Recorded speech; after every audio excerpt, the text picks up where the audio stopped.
سودان زه پکې هم ورکن یم ټولو ملګرو ډېره مننه چې محبوب باچا والد ته پروګرام را جوړ کړو دلته د شاه حسین مې ولیده نو د ده حوالې سره یو خبره وه نو ماته یو دغه رایاده شوه یو سړي طوطي ساتلی استاد هغه په پنځه کې به یې بند کړی و بس په لاره کې به یې خو چې څوک به تېرېده نه څه نه څه به یې وي یو سړی و چې هغه داسې تېرېده دا به یې ډېر په خرابو الفاظو یاده و چې ډېر تنګ شو نو استاد یې ته ویل یاره دا طوطي داسې کوي نو استاد یې طوطي د پنجرې نه راونیو او داسې دوه ډغې یې ورکړو ته چې بیا مه کوه دې چې سبا بیا را روان شوی نو چې پنجرې سره را تېرېده نو طوطي خاموش و ده داسې لږ یو دوه درې قدمه مخکې شوي داسې ورته شاته کتلي نو طوطي خاندلي وي پوه شوی خو به یې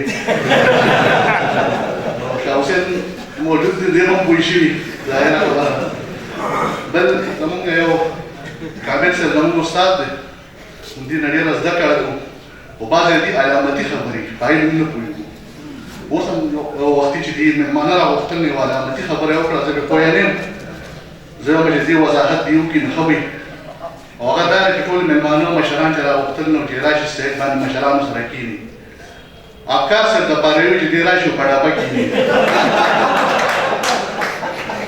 نو اوس ما ته د دې اوس علامت پته نشته چې ډبې نه ده څه مراد دی باچا صاحب حوالې سره لیک د دې کې باچا صاحب فرمایش هم شامل دی او ما د دې نوم ایښی دی محبوب باچا محبوب باچا او د هغې یو شاته یو دغه دی نوم ما صاحب محبوب باچا ایښی خو زموږ یو پاسنی خپل دی بهر نه راغلی د هغه د زوی واده و د نن ورځ چې ده د هغه د زوی د واده ورځ وه نو هغه مونږ ته په هغې کې ما ته ویل چې یاره ته به راځې سره د وړو ما ورته نه زموږ خو پروګرام دی زموږ یو ډېر دروند مشر دی د هغه حوالې سره پروګرام دی محبوب باچا نو ما ته ویل چې دا محبوب باچا څوک دی نو دا لفظ هغه ډېر په نیچرل انداز کې وي او ډېر ښه په ما ولګېده نو ما هغې نه نوم هم دا کېښود محبوب باچا لیک ستاسو د وړاندې زما وړاندې او تاسو وګورئ جاوید برنار شاه صدر صاحب نه مې اجازه غواړم صدر صاحب اجازت دی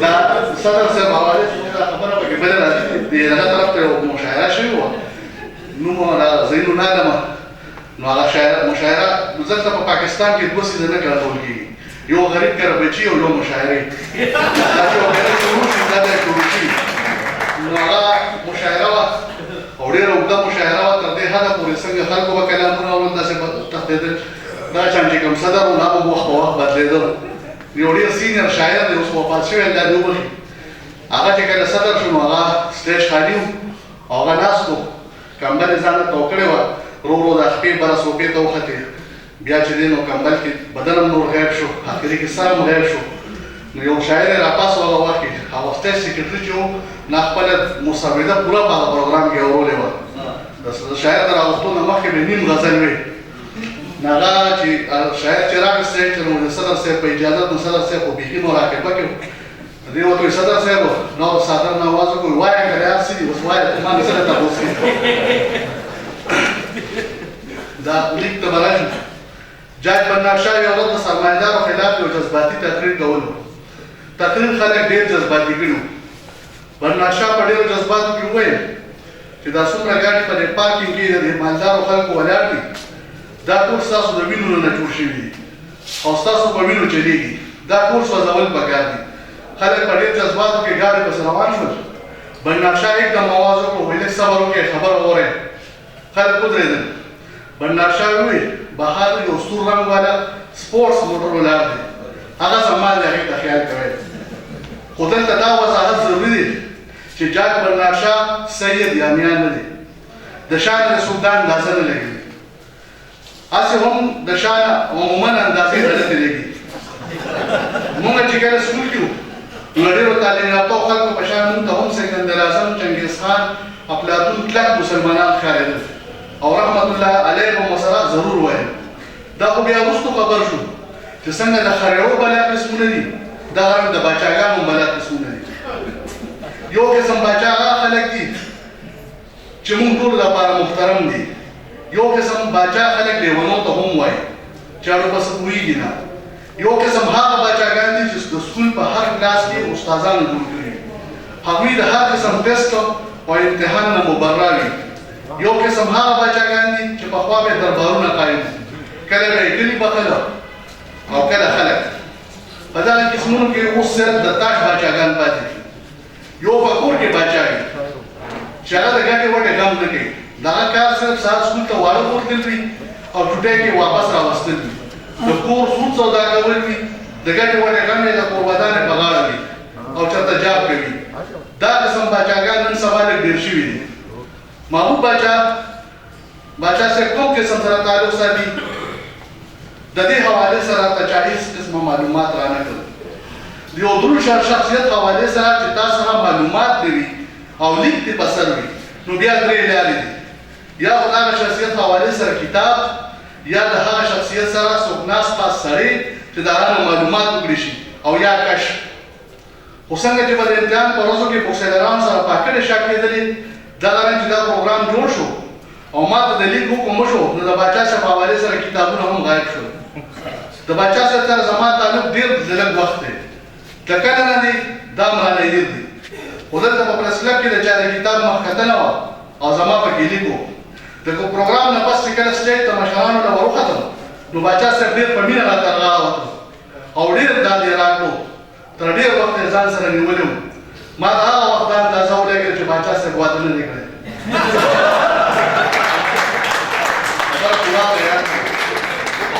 ما ته دا اندازه ولګېده چې باچا صاحب واده نه دی کړی، ځکه چې دومره صفت او ډاډ بنده د قربانیانو د اجازت نه بغیر نشي ورکولی. به دا خو صرف برنامه اندازه وه، نور معلومات راته حاصل نه شو. په اخر کې راته ساحل صاحب وویل چې ته به کتاب څه کوې، نه تاسو سنجیده کړې نه ستا لیک، بس د مخکې په شان سګرې وړې ولیکه. ښه لیک په هغه چا کېږي د چا د حالاتو نه څوک خبر نه وي. او بیا باچا صاحب خو بیمار دی، هغه هسې هم څه نه اوري. پوهانو به په درنو مقالو د خلکو دماغ راکنیستی وي، ستا ګډو وړو ته څوک غوږ نږدي. د هر ځای نه چې مایوسه شوم نو د کشف دپاره راته نن نشته، موجود نه دی. اچانک د پیر و مرشد، سردار المنکرین، رد المنافقین، سراج المجردین، امیر اللوپرین، ماهر شرشمیات، کنز المغلظات، گنجین خرابات، بحر اللغویات و فضولیات حضرت الباسانی، المعروف بالمشمی محمد بروسیه مسالیه، استانه عالیه را یاد شوه. حالانکه په دې لفظو ما پیر و مرشد ډېر ګټلي دي. پته نشته چې دې لفظ سره ولې دښمني ده. وایي چې د ښځو بلا مزېدار نومونه دي او په سړي ښه هم لګي. دا د څه د نیا نوم دی چې دور پورې نښتی. زر مې هغې طرف ته مخه وکړه. پیر و مرشد دغه وخت یو لاس کې مخ ته شیشه نیولې وه او په بل لاس یې په نوس یې د ګیرې نه سپین ویښته ویستل او ورسره یې خوا کې د یو تن څلورم یا پنځم نسل ستایلو چې په ما یې نظر پرېوتو نو ویې راځه بیا څه مطلب را په مخه کړې. ما ورته کیسه وکړه نو زه مې د باچا صاحب تپوس د یو مزدور یا کارخانهدار نه کوه. ټول عمر یې د هغوی د حقونو لپاره جنګ کړی. دغه دواړه طبقې په متاثرینو کې هم دي. ما چې د تفصیل تپوس وکړو نو ویې پاسه د بجلۍ په تارونو او د باچا په کارونو کې ګوتې وهل ځان له کار کتل دي. بله ورځ به یې راته کور کې یونین جوړ کړی وي او هړتال به یې کړی وي. اوس مې په بچو د کور نه جلاوطن کوي. پاسه د پښتو شاعرانو که محبوب وځي نو پاتې به صرف د طوطیانو او خاروګانو نظمونه شي.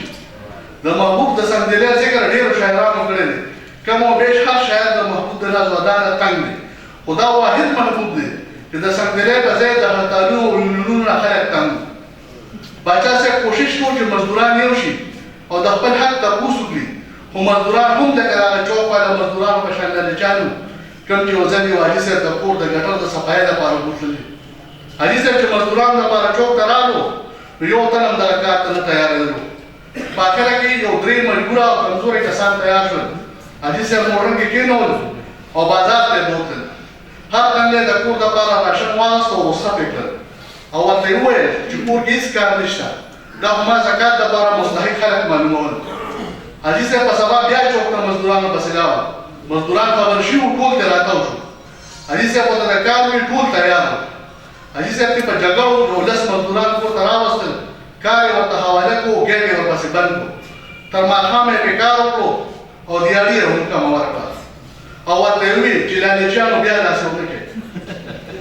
پیر و مرشد دې خبرې سره بیا د روسي سره مراقبه کې شو، چونکې د پیر و مرشد کشفي علامات زما د فهم نه بالا وو. د معلوماتو په دې سلسله کې راته د کلي فتنه ګل لوخړي رایاد شو، کوم چې د پاچا صاحب د عبور په زمانه کې په میلیونو کې کار کړی او نن سبا د یو نوي لیدونکي مدرسې لپاره په مختلفو بازارونو کې چنده غونډوي او د لرې علاقې بازارونو کې ورسره پړندو سترګو نعتونه هم وایي. بازار کې مو د 50 روپو نوټ د چندې باکس ته ور واچو او د چیو دپاره مې هوټل کې کېنو. وایي په 50 په ماشوم نه رضا کېږي او ته پرې د جنت څوکیدار رضا کړې. د 50 په ځای به د 80 روپۍ پیداش کېږي او بل خوا به درنه مخه کړي. وایي یو نوټ بل واچوه. د مجبورۍ نه مې بکسه کې بل نوټ هم واچوه. په زړه کې ویل چې په 100 روپۍ غونډ باچا صاحب کې زما مطلب د باچا صاحب کتاب کېدلی بس مجبوري وه. ما چې ورته د باچا صاحب نوم یاد کړو نو زه یې ډېر چاپېره وکتل، وایي دلته دې راوستې دي، اوس به راته دا کار هم بند کړي. ما ورته ویل نه، زموږ تنظیم ادبي تنظیم د هغوی په درناوي کې پروګرام کوي او د هغوی د خدماتو اشتراک به کوي. एकदम خوشحاله شو. وایي ولې باچا صاحب ما ویل زه په خپله لاس کې خو مې سپېرې خبرې ونه کړې. الله دې د ښه صحت سره اوږد ژوند نصیب کړي. د هغوی خدمات به لکه د نور ځلېږي. وایي تاسو شاعران ډېر هوښیار یې، تاسو به سر محسوس کړي وي، ځکه مو له پروګرام جوړ کړی دی، مخکې مو ولې نه کوم. ما یې دا فضول خبرې پرېږده، د باچا صاحب د خدماتو حوالې سره راته خبرې وکړه، څوک هم راته غږ نه کوي. خلک خو ورته ډېرې دعاګانې کوي. وایي د خلکو نه خبر نه یم، خو 2 دقیقو به د دوی د لاسه د دعاګانو په ځای دوايانې خوړلې. کارخانهدار د کارخانې د بندیز په وجه د ټینشن دوايانې خوړلې او مزدوران به د بېروزګارۍ له وجې د ټینشن دوايانې یا د غنمو ګولۍ خوړلې. څومره کوششونه او هرطالونه چې دوی د میلیونو کارخانو بندولو لپاره کړي دي، دومره که د شاعرۍ او د ادب مخنیوي لپاره کړي وو، نو دا دومره افراد کتب او افراد شعرا به نه وو. زه یو میل کې په سفارش درته شوی وم، ښه تنخوا مې اخیستله. د بده مرغه هلته د باچا صاحب د زولو شو. یو ورځ منیجر صاحب صرف باچا صاحب ته په ناوخته راتلو او خلک د کار د ویستلو په وجه لږې شان خبرې وکړې. باچا صاحب په هغه وخت څه ونه ویل، خو څو ورځې پس د مزدورانو یونین جوړ شو او د مزدورانو د حقوقو حوالې سره مطالبات شروع شول. د مذاکراتو د ناکامۍ نه پس هرطالونه شروع شو او میل بند شو. ما پکې هم د پولیس د لاس یو ګزار په ملا خوړلی و، خو عجیبه خبره دا وه چې باچا صاحب به په جلوس کې مخکې روان او پولیس به وهل د شا طرف نه کول. زه هم لکه د نورو مزدورانو د روزګار نه خلاص شوم. باچا صاحب خو د کټوۍ سمسۍ د غم نه خلاص و، په هغوی خو خلک لکه د هغه سیټ نه پرېوتو کوم ته چې یو تن ووایي چې پېټرول ګران شو، نو هغه ګران شو، نو هغه ووایي زما بې څه، ما مخکې هم د 50 واچوله، اوس هم د 50 واچوله، خو زمونږ کار خراب و، میل مکمل بند شو. مالکانو د اټک نه اخوا بل میل جوړ کړو. ما ته د ډېرو کړاوونو کوششونو نه پس یو بل میل کې کار میلاو شو. یو میاشت وروسته باچا صاحب هم هلته خپره اوږده کړه. ما چې څنګه ولیدو نو مسلسل مې د جلد جلال پای بلا کوټال ویل شروع کړو او میل او خپل مستقبل راته لکه د لمر ښکاره شو. هلته مې باچا صاحب ځان له کړو او مینت مې ورته وکړو چې خدای ته وګورئ د دې میل نه په قلاره کښېنئ. باچا صاحب وخاندل، وایي زما ډېرې مضبوطې کارخانې او میلونه بند کړي، د دې میل څه حیثیت دی؟ ستاسو د ایمیل ته که مې تش اودس وکړو نو هم به بند وي. زما ورودونو او صداقاتو څه ځای ونه نیولو. د باچا صاحب مشرۍ کې هلته هم یونین جوړ شو. د هغې میل مالکان ډېر ښه خلک وو چې کومه مطالبه به یونین کوله، جایزه به وه که ناجایزه، هغه به مالکانو منله. باچا صاحب ته د هړتال موقع نه میلاوېدله. اخره کې یو میټینګ وشو. میټینګ کې وویل شو چې موږ پورې نور میلونو والا خان دي، هغوی هره ورځ هړتالونه کوي او موږ هسې ناست یو، نه ډیوټي کوو نه هړتال. په دې خبره د هړتال فیصله وشوه چې دا مالک ډېر هوښیار دی، دې په چل چل کې د مزدورانو د هړتال کولو قوت ختموي او د دوی بیدارۍ ته نقصان رسوي. هړتال شو، دغه میل هم بند شو. د باچا صاحب نه خبر نه شوم، خو چې راته وایي چې بله کارخانه یې هم بنده کړې ده. زه د بېروزګارو چپو ښه خراب کړی وم. اخره کې د سینما کې ټکټونه خرڅول شروع کړل. یو ځل په سینما کې ټکټونو په لاس په ګڼه کې ولاړو چې په اوږه مې چا لاس کېښودو، وایي هلکه ته دلته کار کوې؟ ما چې خیال وکړو نو باچا صاحب ولاړ و. مازغون مې کار ونه کړو سره د ټکټونو او پیسو کور ته وتښتېدم او خیال مې و چې دې سینما هم خیر نشته بس نن سبا کې بندېدو واله ده ورځې تېره شوې خو سینما بنده نه شوه بیا وروستو خبر شوم چې باچا صاحب سینما ته یونین جوړولو له نه و راغلی بلکې فلم کتلو له راغلی مړه خو عزت په کارخانو کې د نمبر 10 یو لسټ لګېدلی و دا شان په میلیونو کارخانو کې د باچا صاحب تصویر لګېدلی و دا به شکر دی چې حکومت یونین ختم کړ ګنې چې اوسه پورې به څه حال خبر شوم چې عادت ته یې مخه شوې ده نو په شاعرانو او ادیبانو هم خفه وم چې دوی کې به هم اوس یونین جوړ شي دا خو د بختي ګل لوخړي معلومات زما ورسره هېڅ قسمه اتفاق ضروري نه دی ځکه چې باچا صاحب صرف یو نوم نه دی بلکې دا د ظلم او جبر خلاف د عملي جدوجہد یو ځلېدونکې نمونه ده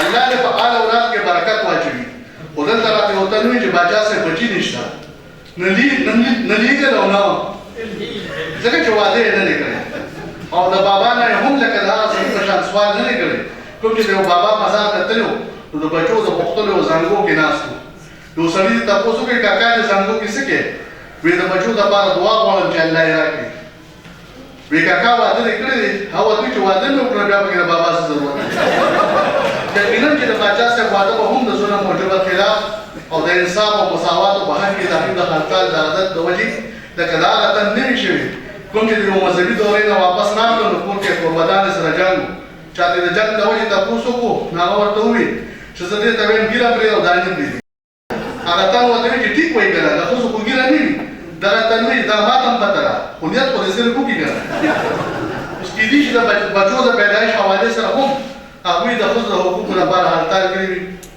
نور به نه دلته اوس خبر شوم چې باچا صاحب یو کتاب هم چاپ دی زما دا خیال و چې د نثر به وي او نوم به یې کامیاب هړتال کې 101 جدید اصول خو هغه ملګري راته وایي چې نه د شاعرۍ کتاب دی اوس پوره خبر مې ونه لیده چې بشر نوید صاحب یې مقدمه کړې ده او مقدمه لیکلې ده خو بشر نوید صاحب هم زما لپاره مبشر نوید ثابت نه شو یعنې څه معلومات ونه شو مشران وایي د کامیاب سړي شاته د ښځې لاس وي او د وران بوډا شاته د حکیم لاس وي د باچا صاحب دې حوالې سره زما علم ډېر محدود دی باچا صاحب د بچو حوالې سره نه د واده محتاج دی او نه د بابا د زانګو د هغوی ډېر ادبي سیاسي او ادبي او سیاسي بچي موجود دي چې د هغوی د فکر او نظریو او ما ته هم په دغه بچو کې د شمولیت فخر حاصل دی او ادب سره د هغوی د مخلصانه تړون اندازه تاسو د دې خبرې نه لګولی شئ چې سره زه مخکې ما ته ټلیفون وکړو چې ستاسو د هفتوار اجلاس میسج ما ته باقاعده راځي او زه هم دغې ته داسې خوشحالېږم لکه بنده چې په ادبي اجلاس کې موجود وي ما له صحت اجازت نه راکوي چې درشم خو چې ګورې هفتوار میسج ما ته بند نه کړی دا به ستاسو په ما باندې لوی احسان وي زه په خپله که مېلمه ډېر افسوس کوم چې ما د باچا صاحب د ادبي او سیاسي مبارزو او هر زرو ذکر ونه کړی شو د دې مضمون په تیاری کې زه د پیر و مرشد دلباس ثاني د لاساني کشف او د پنتاګل لوخړي د قیمتي معلوماتو مشهور